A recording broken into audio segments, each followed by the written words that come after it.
Hi, and this is The Alchemist, Grey.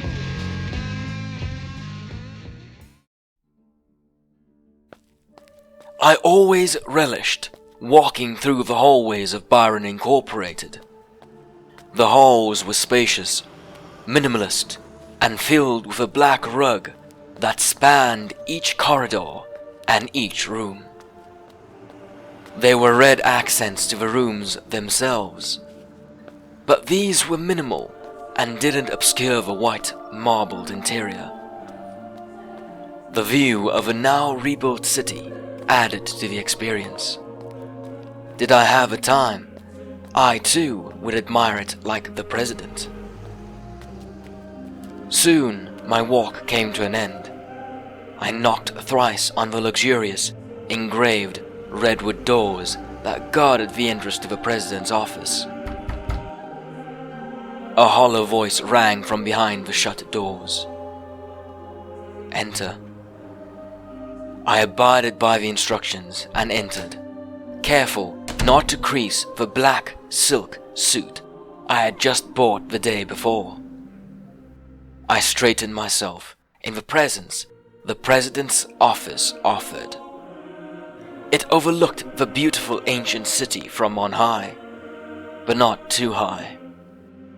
Each detail the craftsmen of old wished to display was still visible. Were your eyes good enough? The president refused to turn around. He openly allowed the view his office provided him to engulf him.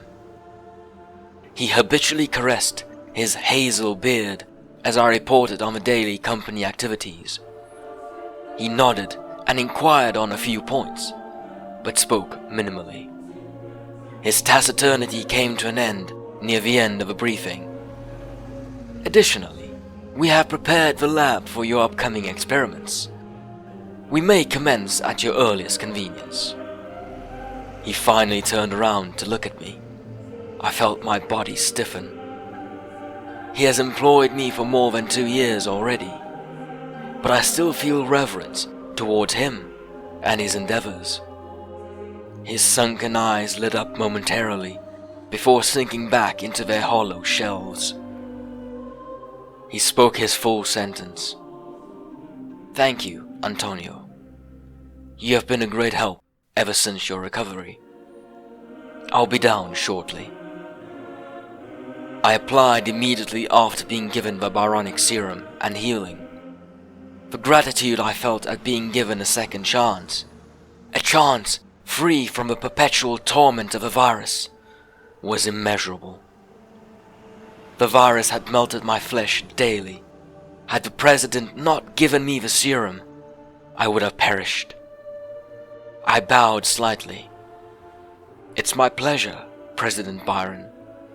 I am truly grateful to be of service. I've successfully gussied up and improved myself daily. I used to be quite frail, but with daily doses of a Byronic serum, I seem to have lost my fragility. I saw his distressed eyes for but a brief moment before he stepped towards me and the larger-than-life door. Everyone in the company admired him, but I always wished to know how he made his fortune. He was a billionaire with stakes in hundreds of companies. However, just a few years ago, he didn't have a penny to his name. I worked up my courage and spoke one last time. President? He stopped, but refused to turn around, merely turning his head in acknowledgement. It's the weekend. Might I be selfish and ask something before you leave? He grunted and nodded his head. I smiled, euphoric at this opportunity. You started with nary a penny to your name. You sell your serum for pennies, while your vats of bacteria continue producing more by the day. How do you make your fortune? And how do you know where next to concentrate? He gave a soft laugh and spoke, continuing his walk. Even pennies add up to $1, Antonio. Just as he neared the boundary of the short corridor, he answered the second question. I do what I feel I must to fulfill a promise.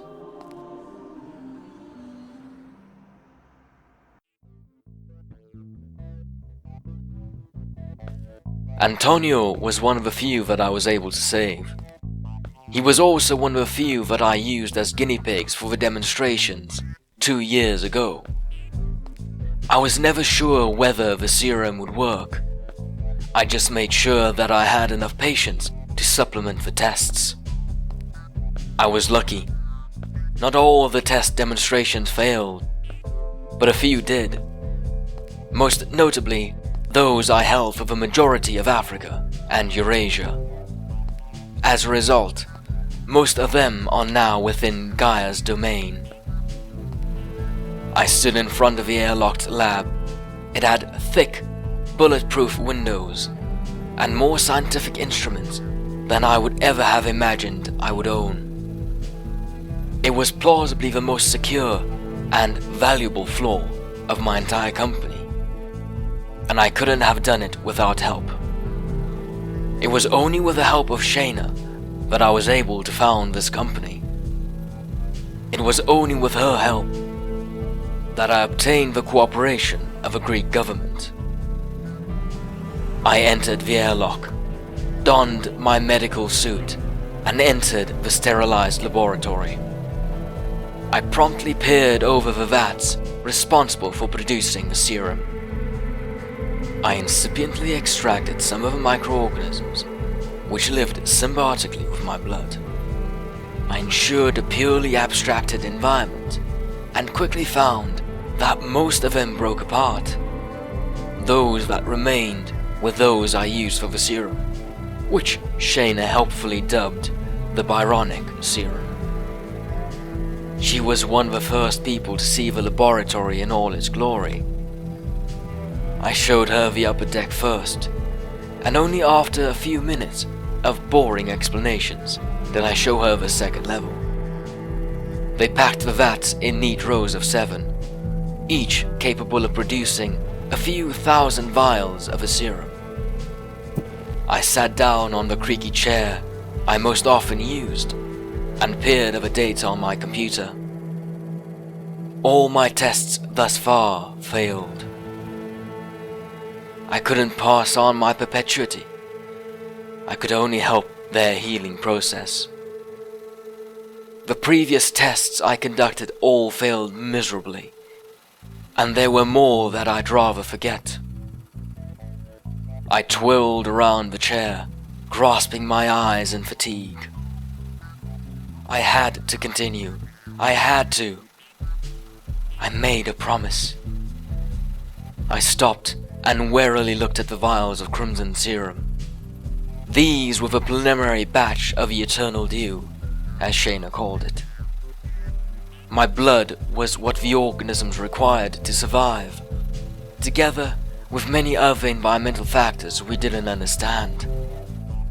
We realized that some environmental factors inspired hibernation in the creatures.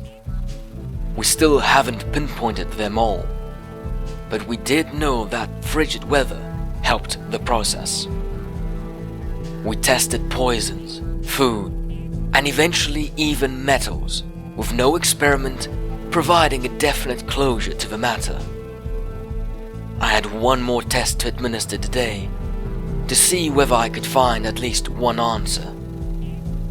I mixed the 2 chemicals into the ordered vials and conducted the test. Both were plant-based, only one legal in recent years, the other a contemporary drug. I waited an hour after the administration to the mayfly, only to witness unexpected results. Complete hibernation. I guess it's time to expand and found void travels, I said in astonishment.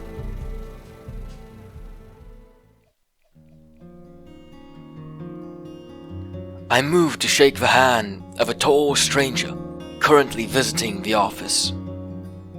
Thank you, Antonio. "You may leave now," I said, turning back to the stranger. I gestured to the blackwood table and chairs in the office, specifically those overlooking the city, and only spoke once I heard distant footsteps disappearing. "You're here for the eternal dew, are you not?" I asked, caressing my beard, my eyes morbid.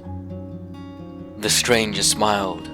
"Yes, I heard from Horatio Sherwood that it exists, and that I too could obtain what he had." I smiled and inquired, "He did tell you of the possible consequences, correct?" The stranger shook his head in affirmation. He sat upright, displaying his endomorphic body in all its distinction. He spoke with a zealous conviction. "Yes!" He spoke about the possibility of failure and mountains of paperwork. "But I'm sure nothing of the sort will happen to me. I built my empire with hard work and luck." "I'm not entirely sure whether you truly understand the severity and the consequences. There is a 0.4 likelihood that you will lose your life," I chided, moving my hand to support my temple. He beamed. "I have no problem with a 4% chance of failure." I sighed. "You misunderstand, mister." He narrowed his eyes. "Garrick. Mr. Garrick." I continued. "You misunderstand, Mr. Garrick.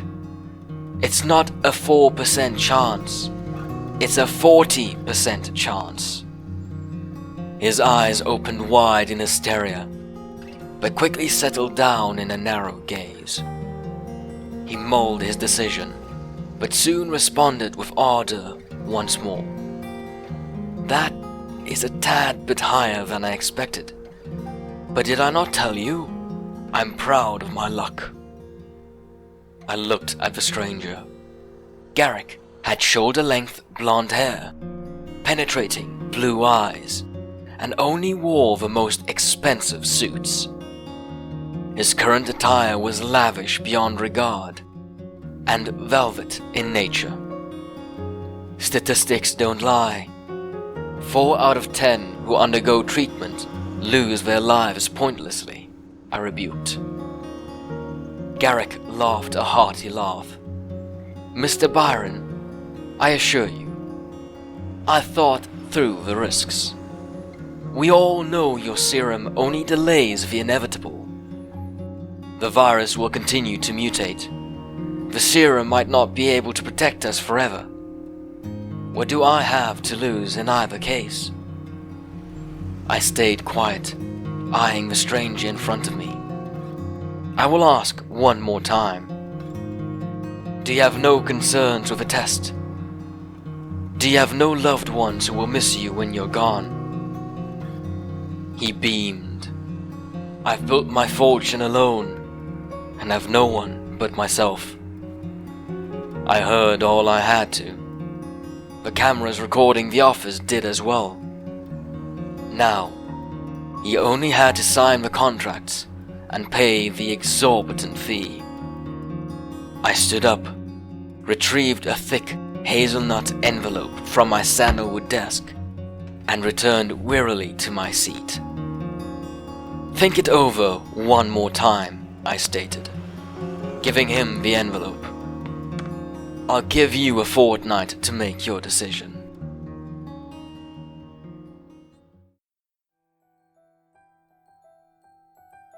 I looked at the man strapped to the steel table, his face chipper. He was young, too young. Out of 7 test subjects, only 2 have survived. I spoke into the empty air, hoping to change his mind. I heard a laugh from him. "That's even more reason to." I looked at those within the inner sanctum of the company. These were the men and women who voluntarily worked on the eternal dew with me. They too had blood on their hands, willingly. They all nodded. They understood and anticipated the coming events. I nodded back at one specifically, who brought one of the blood-red vials. I extracted the liquid and took one last look at Garrick. He was chained to the table, but still nodded in affirmation. I plunged the syringe into his heart and injected the liquid. I walked away, leaving the room to the others. I observed the patient flailing and the experiment failing in solitude. Just like Shayna, I mumbled.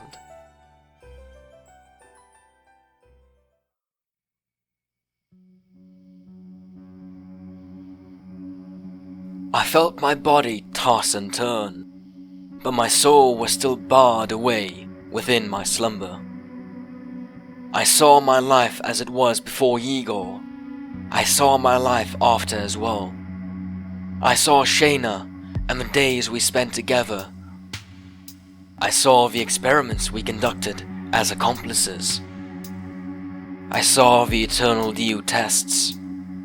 Then I saw oblivion. The void opened up to the pantheon of the gods, still arguing over the mortal realm. I felt in control of my body once more, and moved to the inner sanctum of Mount Olympus. They all looked down in disdain at the mortal interfering in their plane. Some, such as Hermes, were aghast, while others, like Athena, merely laughed in regal amusement. Zeus's eyes seethed with helpless fury. He opened his mouth to deliver not only words of consolation, but also expressions of uncompromising condemnation. I remember feeling a whisper in my ear, and countless hands pulling me back. I awoke, drenched in a cold sweat, with but a few words in my memory: chaos and blasphemer.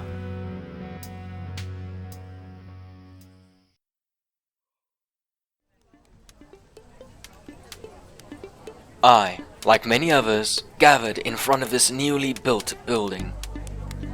It was reminiscent of many of the older structures found in Greece. Architectural marvels depicting strong emotions of grandeur. We patiently awaited the arrival of a CEO of Byron Incorporated, a mysterious and stoic doctor who was the first to develop the cure for the deadly virus ravaging the world. We all heard rumors about his new ventures. He formerly made his billions by selling the Byronic serum for pennies to the world governments. They, in turn, distributed the serum to their populations. Now, he was establishing a new company. He used what remained of social media to spread snapshots and rumors of a building and some indistinct drawings. 2 years of constant monthly snippets gave many a wealth of theories. It was only a month ago that his social media presences informed the world of a location, a date, and a time for his next unveiling.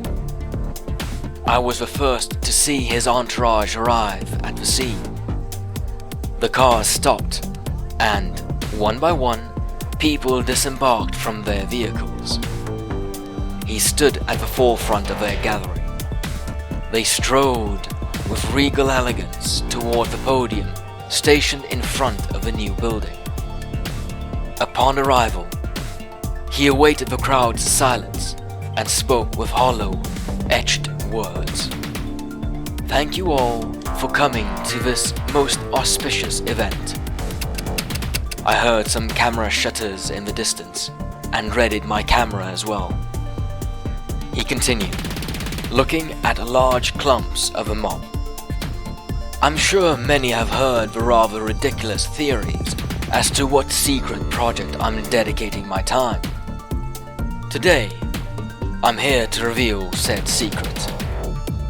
He gestured to a rather slim man with a black silk suit to his side and received a small remote in return. He pushed the button, and within moments, we witnessed the screen covering the upper half of the structure fall to the earth. It revealed 2 words. I heard more camera shutters and followed suit. I hereby announce the start of my new company, Void Travel. Its goal is to prepare us for interstellar travel. The reporters asked their questions like rabid dogs, but the stoic man, barely in his 30s, refused to answer.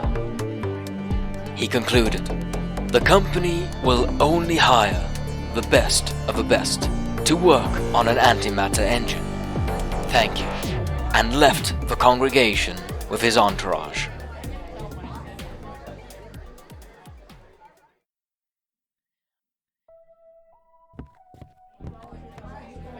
One of the gift holders walked up to the podium in front of a gigantic spacecraft. He flashed a wink at me as someone in the know and returned to face the thousands gathered at the grand opening and launch of Void Travel's first international craft, the Alchemist. He started his address with ease. Dear people of the United States and the world, I speak to you today, not as the President of the United States, but as a mere man, Horatio Sherwood. Today is a momentous occasion. On the 20th of July, 1969, we first set foot on the moon. Today, on that very same day, but in the year 2047, we will launch our first antimatter engine capable of interstellar travel. Thousands of camera flashes bathed the podium and spacecraft in white. Some of the journalists, who gathered before the president, were eager to get his attention. Surely they had more than a few questions. He paid them no heed and proceeded to address the crowd. What other dreams could we have under the constant threat of a plague that terrorized our planet so many years ago? We dreamt of the stars, of the thousands of habitable planets, and thousands of possible civilizations we could possibly meet. The crowd's somber atmosphere penetrated most of those assembled. Billions died, and many more died of natural causes. He looked at his podium in grief before facing the horde once more. We struggled for years to achieve our dreams of exploration. Now, thanks to the experts at Void Travel, we have technology that will aid us in this venture. We have advanced artificial intelligence, antimatter engines, and spacecraft capable of near light-speed travel. Horatio silenced the rowdy crowd with his hand. He shot us a quick, sidelong glance in preparation for the impending reveal. There is but one supplementary accomplishment we have attained in recent years: astronauts capable of interstellar travel. Today, I inaugurate the crew of the Alchemist, commanded by the boy wonder, Byron Otto. The president stepped away from the podium and towards an open microphone. We walked up the stage and stood next to the podium. There were groups of a crowd applauding us, while others were taking photos and scrambling to ask questions. Horatio eyed me from the side of the podium and gestured for me to join him. I stood in front of the podium, ready to address the masses. Thank you all for coming, and thank you all for the applause. I'm Commander Byron Otto, the founder of Byron Incorporated and Void Travel. I'm here to answer any additional questions. I answered many of the questions the reporters asked, in tandem with the president. I only beamed a hollow smile at one particular question. What did the president mean when he spoke about astronauts capable of interstellar travel? I waited a few moments for the crowd to return to its usual simmer. Eyed the blonde reporter who asked the question and held up my arm in clear view of the cameras. I spoke into the small device implanted in the underside of my wrist. Shay, are you there? The lights of a spacecraft lit up in an extraordinary flash before a robotic, "Yes, Byron," rang from the void around the podium. I continued, much to the astonishment of the crowd. What exactly does it mean when we are interstellar ready? The voice chimed from within the void. In layman's terms, they are those who have been subjugated to unrelenting training and the eternal due test.